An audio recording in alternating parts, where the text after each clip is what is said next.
कि आज का जो पर्टिकुलर क्लास है ये गॉसेस लॉ की न्यूमेरिकल से कंसर्न क्लास है, क्लास 12 प्लस IIT जेई दोनों के लिए। और नेट को भी हम लोग कवर कर ही है, मतलब नेट IIT जेई तीनों के लिए है। और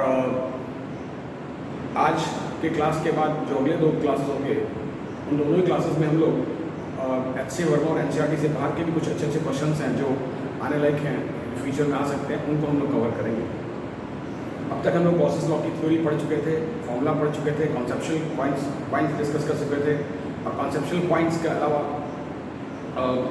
जितना भी गॉसेस थ्योरम का एप्लीकेशन था उसको भी हमने देखा था।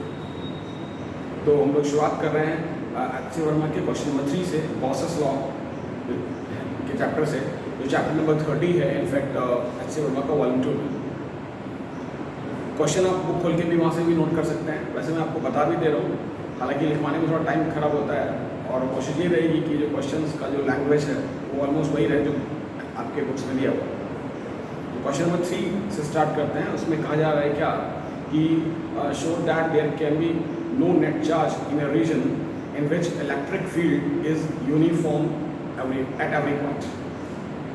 ऐसे इलेक्ट्रिक फील्ड में जहाँ पे हर पॉइंट पे इलेक्ट्रिक फील्ड यूनिफॉर्म हो, वहाँ पे कोई नेट चार्ज इंक्लोज नहीं हो सकता।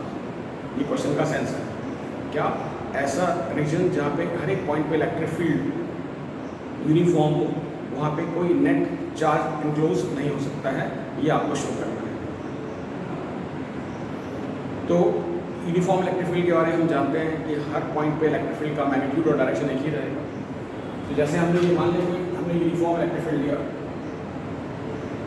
और इस यूनिफॉर्म इलेक्ट्रिक फील्ड में जैसे हमने ये कोई क्लोज सरफेस ले लिया, मान लिया हमने कोई क्लोज रीजन ले लिया,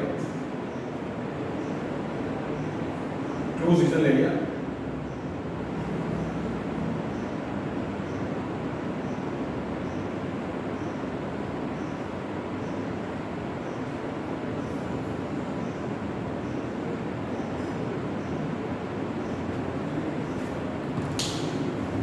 वैसे ध्यान रहे कि यूनिफॉर्म इलेक्ट्रिक फील्ड को रिप्रेजेंट करने का तरीका होता है, यूनिफॉर्म इलेक्ट्रिक फील्ड को रिप्रेजेंट करने का तरीका होता है arrows with equal length and equal spacing. पढ़ चुके हैं क्या? Arrows with equal length and equal spacing, ये यूनिफॉर्म इलेक्ट्रिक फील्ड को रिप्रेजेंट करने का तरीका होता है।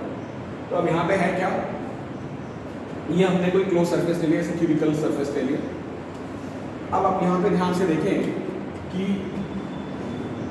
ये फर्स्ट सरफेस और सेकंड सरफेस, या बाकी सरफेस भी आप देखें क्या होगा, इसका एरिया वेक्टर कहाँ जाएगा? इधर। इलेक्ट्रिक फील्ड कहाँ? इधर। इसका एरिया वेक्टर इधर, इलेक्ट्रिक फील्ड कहाँ है? इधर। ऐसे सामने वाले फेस का इलेक्ट्रिक फील्ड एरिया वेक्टर इधर, इलेक्ट्रिक फील्ड इधर। पीछे वाले का एरिया वेक्टर पीछे, इलेक्ट्रिक फील्ड इधर। यानी कि फेस 1 और 2 को छोड़ के जो भी फेसेस हैं उन सब का इलेक्ट्रिक फ्लक्स क्या होगा सर? तो आप यहाँ पे लिख सकते हैं excluding the face 1 and 2 the electric flux will be 0 for all the faces. Why? Because the angle between the electric field and the area vector is magnetic. तो क्या कहने का मतलब ये है कि ये 1 और 2 का जो फेसेस है, 1 और 2 को फेस के छोड़, 1 और 2 फेस को छोड़ के बाकी जो भी है, ये है या फिर ये है, फिर ये पीछे वाला है, फिर आगे वाला, सभी का फ्लक्स क्या है? 0, क्योंकि एरिया वेक्टर क्या आएगा? Perpendicular to the electric field. पढ़ चुके हैं पहले कि अगर इलेक्ट्रिक फील्ड और एरिया वेक्टर परपेंडिकुलर हो तो फ्लक्स क्या हो जाएगा? 0। अब आते हैं सरफेस 1 के लिए। तो सरफेस 1 के लिए आपका एरिया वेक्टर कहाँ जाएगा? इधर। यानी कि अगर आप फाई 1 लिखना चाहें, E.S या ES cos 1, इस तरीके से फाई 2 लिखना चाहें तो इसका एरिया वेक्टर E.S या ES cos 0, ये क्या बना? अब यहां पे आप देखेंगे क्या कि ये वाला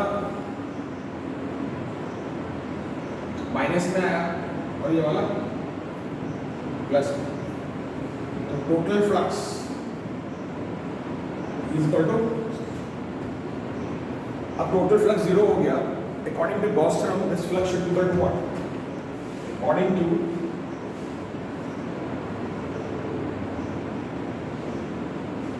Gauss theorem, ये जो फ्लक्स आएगा क्लोज सरफेस के लिए Q by epsilon, इसका मतलब क्या होगा? Q is equal to 0. यानी कि हमने क्या किया, ये दिखा दिया कि टोटल जो आपका फ्लक्स है, टोटल जो फ्लक्स है वही जीरो हो गया, और टोटल फ्लक्स जीरो होने की वजह से कोई चार्ज इनक्लोज नहीं है। हाँ, अगर ये इलेक्ट्रिक फील्ड ऐसे यूनिफॉर्म नहीं होता, नॉन यूनिफॉर्म होता, जैसे अगर मान लें यहाँ पे E का वैल्यू कुछ और होता, यहाँ पे E का कुछ और वैल्यू होता, तो आप जीरो नहीं कर सकते थे, तो उस केस में आपका चार्ज इनक्लोज आता। राइट, यहाँ पे कैंसिल होने का रीजन क्या हुआ? इलेक्ट्रिक फील्ड आपका क्या है, क्योंकि मैग्नीट्यूड और डायरेक्शन इलेक्ट्रिक फील्ड का सब जगह पे एक ही है, तो इस वजह से आपका ये कैंसिल कर गया। लेकिन अगर ये इसका मैग्नीट्यूड बदल रहा होता इलेक्ट्रिक फील्ड का, या इलेक्ट्रिक नॉन यूनिफॉर्म होता, तो फिर आपका ये कैंसिल नहीं कर पाता।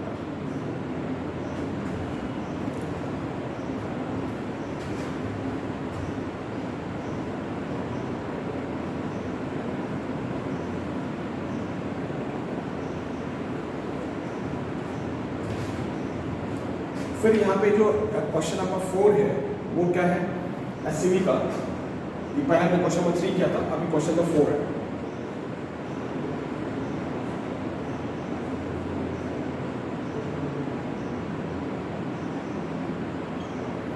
वहाँ पे क्या कहता है कि एक इलेक्ट्रिक फील्ड दिया गया है E is equal to E naught x by L I cap। अब इसमें क्या करना है, there is electric field E is equal to E naught x by L I cap where L is equal to 2 centimeter, E naught is equal to 5 into 10 to the power 3 Newton per meter। Right, और क्या कहा जाता है, find a charge enclosed in a cubical volume and that cubical volume is defined as x equals to 0, a, x equals to, when a is equal to 1 centimeter, x, y is equal to 0, a is equal to 1 centimeter, z is equal to 0। वैसे मैंने इस पूरे question को एक data form में दिया है, क्या आप लिख सकते हैं, there is electric field given by E is equal to E naught x by L I cap where E naught is equal to this much, L is equal to this much, and find a charge enclosed in a cubical volume defined by x equal to 0 to x equals to a, x equals to 0 to x equals to a, y is equal to 0 to y equals to a, z equal to 0 to z is equal to a, जहाँ पे a is equal to 1 centimetre 1 centimetre 1 centimetre. बस तीनों बार आप a नहीं लिखेंगे तो भी चलेगा, मतलब ये है कि कुल मिला के आपके पास एक क्यूबिकल वॉल्यूम है जिसका लेंथ है 1 सेंटीमीटर, x पे जाएं, y पे जाएं, z पे जाएं। और क्यूबिकल वॉल्यूम डिफाइन कैसे है, x इक्वल टू 0 से लेके x इक्वल टू a तक, y इक्वल टू 0 से लेके y इक्वल टू a तक, z इक्वल टू 0 से लेके z इक्वल टू a तक। ये क्यूबिकल वॉल्यूम डिफाइंड है and you are suppose to find out the what charge enclosed. अब क्या करना है हमें, what we have to do, अब क्या करना है देखें। यहाँ पे सबसे पहले हमने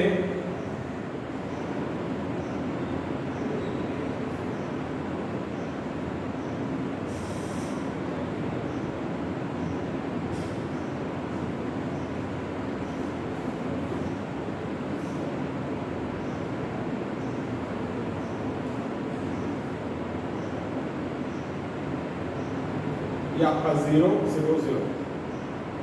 अब यहाँ पे आपके पास क्या है, a 0 0, क्यों यहाँ पर फैला हुआ। फिर यहाँ पर भी क्या है 0 y 0, और यहाँ पे क्या है 0 0 सॉरी 0 a 0 0 0। इस ढंग से ये क्यूब है, और जो इलेक्ट्रिक फील्ड है आपका इस तरफ में ही है, क्योंकि देखिए आई कैप पे है तो ये इलेक्ट्रिक फील्ड दिया हुआ है।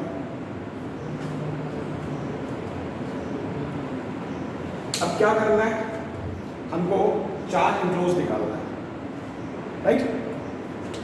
तो सबसे पहले अब देखें, फिर से वही कहेंगे क्या कि 1 2, जैसा पिछले क्वेश्चन में था कि 1 और 2 के फेस को छोड़ के 1 और 2 के फेस को छोड़ के बाकी जगह पे फ्लक्स जीरो होगा। क्यों? Because for all the faces, ऊपर या नीचे या सामने या पीछे, सबका जैसे कैसे, इसका एरिया वेक्टर ऊपर, इलेक्ट्रिक फील्ड यहाँ पर, इसका एरिया वेक्टर नीचे, इलेक्ट्रिक फील्ड यहाँ पर। तो जितने भी फेसेस हैं सभी पे आपका जो मतलब 1 और 2 को छोड़ के सभी का फ्लक्स क्या हो जाएगा, जीरो। फिर वैसे हम लिखा है क्या, excluding the faces 1 and 2, all the faces will have flux zero because electric field is perpendicular to area vector is perpendicular to electric field। now we come to 1 and 2, तो जहां तक सवाल है 1 and 2 का, तो आपका क्या होगा, phi 1 भी जीरो हो जाएगा। क्यों? since e is equal to 0। क्यों since e is equal to 0? इसलिए e is equal to 0 की शुरुआत कहां से हो रही है, x equals to 0, तो यहाँ पे जीरो हो गया। और I क्या है, पॉजिटिव। जो भी इलेक्ट्रिक फील्ड की शुरुआत हो यहाँ से, जो भी इलेक्ट्रिक फील्ड की शुरुआत है वो इधर से, पीछे कोई इलेक्ट्रिक फील्ड नहीं है, आपका फ्लक्स क्या होगा, जीरो। जहाँ तक सवाल है फ्लक्स 2 का, ये आप ले सकते हैं E डॉट S, या इसका एरिया वेक्टर कहाँ जाएगा, इधर सरफेस के नॉर्मल, तो ये क्या आएगा, ES cos 0, यानी कि सिंपल ES या equals to E into a square, right. इसको देखते हुए, ध्यान में देखते हुए हम कह सकते हैं, यहाँ पे इसके आप यहाँ लिख रहा हूँ, टोटल फ्लक्स जो आएगा वो कितना आएगा, E इंटू ए स्क्वायर। ठीक है, तो पिछले क्वेश्चन को ही रिपीट करते हुए ये कहा गया कि जैसे 1 और 2 जो आपका फेस है, 1 और 2 फेस के लिए फ्लक्स रहेगा, बाकियों के लिए जीरो होने का रीजन मैंने बता दिया कि इलेक्ट्रिक फील्ड और एरिया वेक्टर के बीच का एंगल 90 है। यहाँ 1 पे भी जीरो हो जाएगा, हालांकि 1 पे फ्लक्स होने का चांस बनता था, लेकिन चूंकि इलेक्ट्रिक फील्ड x डिपेंडेंट है और x जीरो से लेके आगे की तरफ बढ़ रहा है, इस तरफ तो इलेक्ट्रिक फील्ड इधर है, इधर कोई इलेक्ट्रिक फील्ड नहीं है, तो इसका आपको फ्लक्स जीरो लेना पड़ेगा। अब क्या कर रहे हैं, अब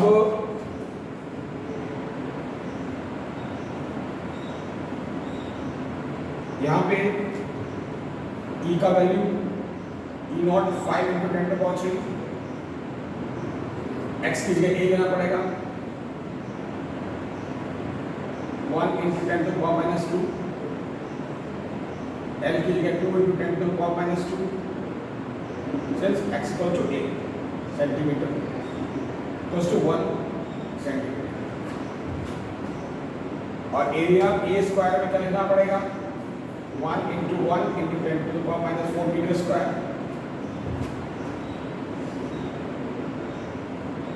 अब जानते हैं flux equals to close surface के लिए Q by epsilon for close surface.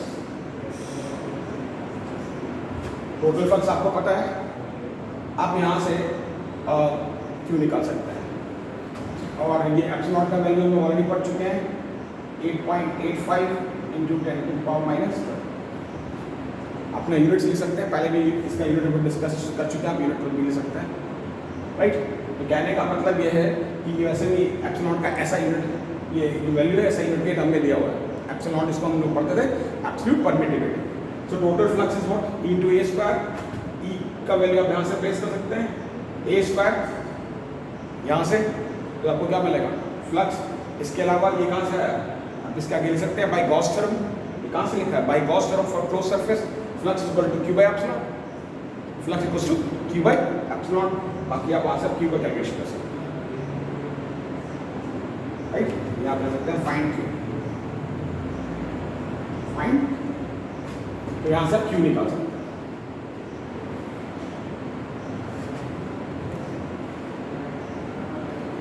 फिर हम लोग आते हैं इसमें जो इसका क्वेश्चन नंबर 10, उसका भी आप लैंग्वेज लिख सकते हैं। There is a gold nucleus having atomic number 79, and the radius of the nucleus is 7 into 10 to the power minus 15 meter. Find the electric field at the surface of the nucleus and at a point at half the distance of the radius, and at a point half the distance of the radius. पहले theory में हम लोग पढ़ चुके हैं कि जो nucleus है उसमें क्या होता है, न्यूक्लियस के अंदर कम से कम वॉल्यूम के अंदर ज़्यादा से ज़्यादा चार्ज होता है, तो आप न्यूक्लियस को as a solid charge sphere treat कर सकते हैं। और हमने देखा था क्या, for a solid charge sphere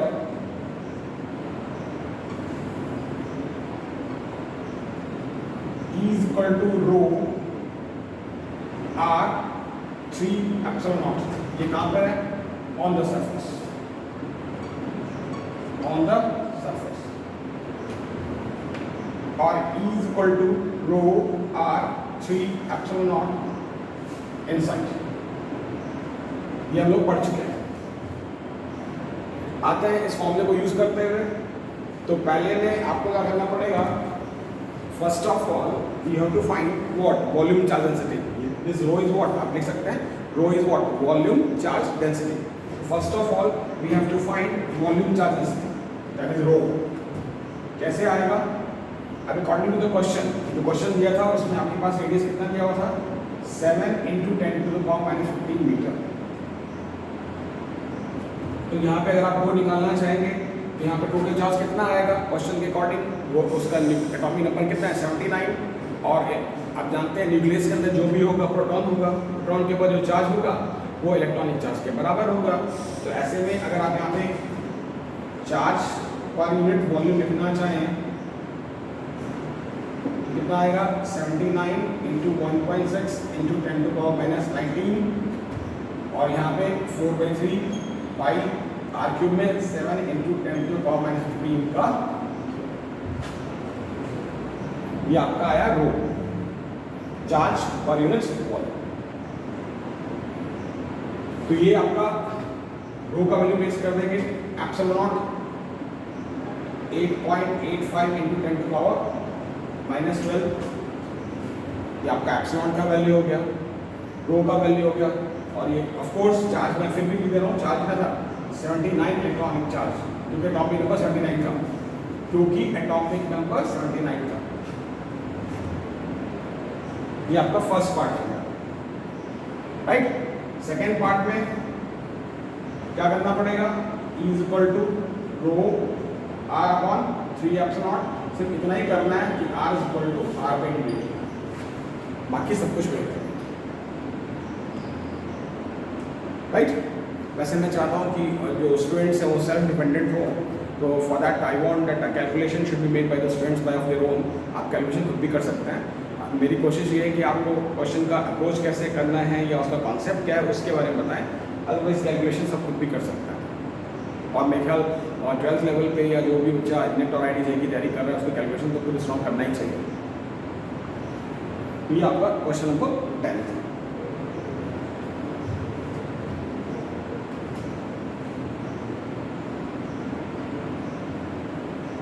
फिर इसमें क्वेश्चन नंबर 11, कोई बहुत अच्छा क्वेश्चन है, question number 11 one of the you can say one of the typical questions. बहुत टिपिकल तो नहीं है लेकिन अच्छा क्वेश्चन, टिपिकल है, थोड़ा टिपिकल। क्वेश्चन का लैंग्वेज क्या कहता है, there is a charge capital Q distributed in the material of a hollow sphere. वैसे लैंग्वेज थोड़ा बहुत आगे पीछे हो सकता है, आपको वहाँ पे बुक से भी दे सकते हैं।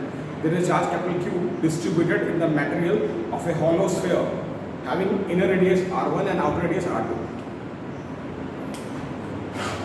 Find the electric field for a point x greater than r1 less than r2 and plot उसके बाद second part में give a rough graph for electric field and distance. Give a rough graph for electric field and distance for x less than 2 watt, x less than 2 watt। Question आप वहां से book से भी जाके consult कर सकते हैं। क्या क्वेश्चन है, there is a charge capital Q distributed within the material of a hollow sphere of radius r1, inner radius r1, outer radius r2. find the electric field for a point at a distance and also give the rough graph for the electric field and distance for the points this. कौन सा this? 2R2 से कम. शुरुआत करते हैं. सबसे पहले तो figure के पीछे जाए. अब फिगर देखेंगे, ये आपका हॉलो स्फीयर है, inner radius R1, outer radius R2. जो चार्ज भरा है वो इसमें भरा है, जो चार्ज भरा है वो इसमें भरा है, राइट. अब अगर आप x का वैल्यू R1 से बड़ा रखें और R2 से छोटा, तो मान लें हमने कोई पॉइंट यहाँ ले लिया x. ऑफ कोर्स इस पॉइंट P को ध्यान में रखते हुए अगर कोई गॉसियन सरफेस बनाएंगे तो it will be also sphere. ये आपका गॉसियन सरफेस बन गया.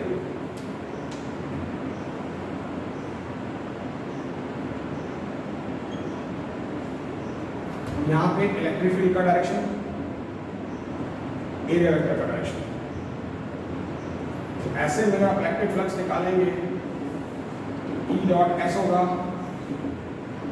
ES cos 0 होगा, या E इंटू 4 पाई x स्क्वायर होगा. इस तरह का अप्रोच पहले भी बहुत हम लोग यूज कर चुके हैं. इलेक्ट्रिक फील्ड इधर, एरिया वेक्टर इधर.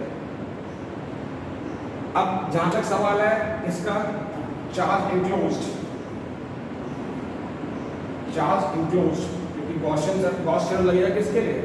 For a surface enclose with charge, यानी क्लोज सरफेसेस के लिए. तो चार्ज इंक्लोज में क्या करेंगे? चार्ज पर यूनिट वॉल्यूम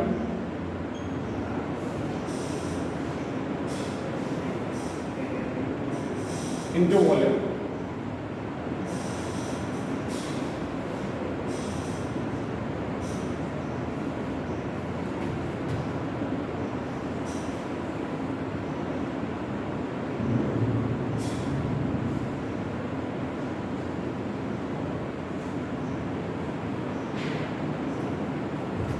क्या हुआ?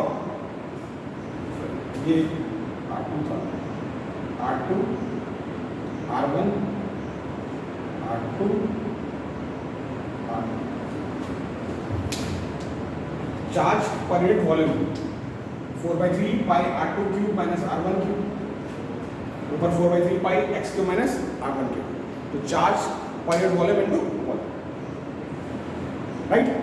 और वैसे फ्लक्स ये आ गया, यानी कि क्या होगा आप यहाँ पे लिख सकते हैं by Gauss theorem,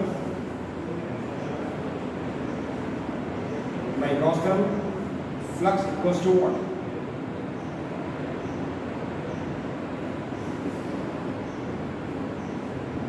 Gauss theorem flux equals to q by epsilon.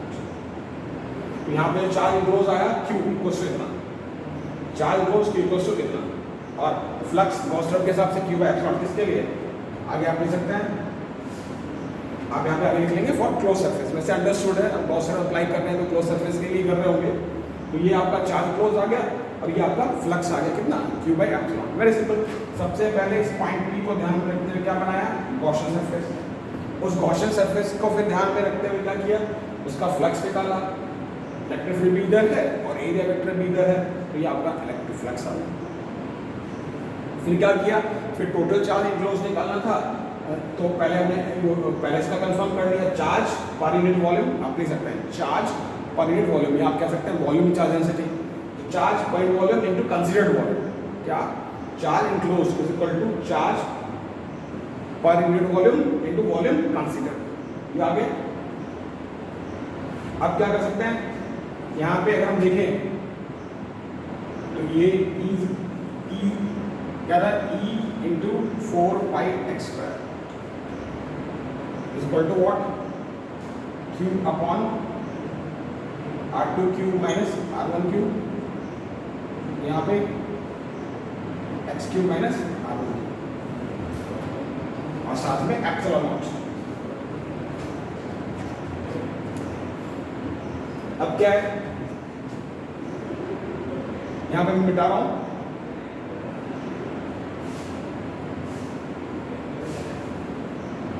तो ये हमारे पास क्या था? यहाँ से E निकालेंगे तो आप करके देखिएगा, E इज इक्वल टू 4 पाई से 4 पाई का तो पीछे हो जाएगा, तो Q upon 4 pi epsilon x square, यहाँ पे R2 cube minus R1 cube, यहाँ पे एक्स क्यूब माइनस, ये आपका फ्लक्स है, इलेक्ट्रिक फील्ड है। तो मतलब इस सरफेस का पहले फ्लक्स निकाला, फिर गॉस चैन के हिसाब से flux equal to q by epsilon किया, क्यू के लिए चार्ज पर यूनिट वॉल्यूम और फिर इनटू कंसीडर्ड वॉल्यूम हमने कर लिया। अब जहां तक सवाल है इसके ग्राफ का,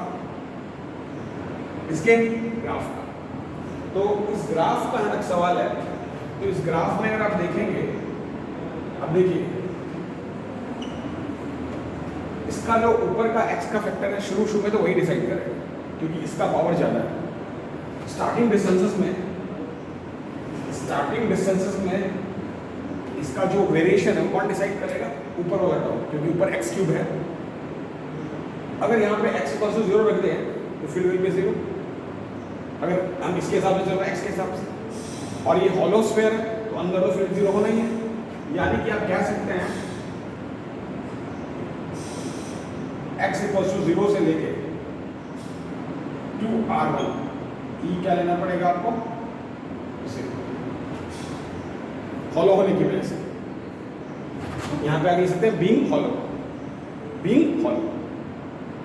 फिर क्या करना है? फिर यहां पे x स्क्वायर ऊपर x क्यूब, ये उन्होंने क्वेश्चन में लिखा है रफ ग्राफ, आप क्वेश्चन खोल के देखेंगे एसयूवी में तो लिखा है रफ ग्राफ, तो it will be almost straight line, क्योंकि x स्क्वायर x क्यूब यहां तक गए। अब यहाँ पे जब यहाँ पे आप R2 तक पहुंचेंगे तो R2 cube minus R1 cube, और ये दोनों टर्म कट जाएगा। यहाँ तक तो आपका चल के R2 तक आ गया, क्योंकि R2 cube minus R1 cube by R2 cube minus R1 cube cut गया। उसके आगे क्या हो जाएगा? Inversely equal to x square.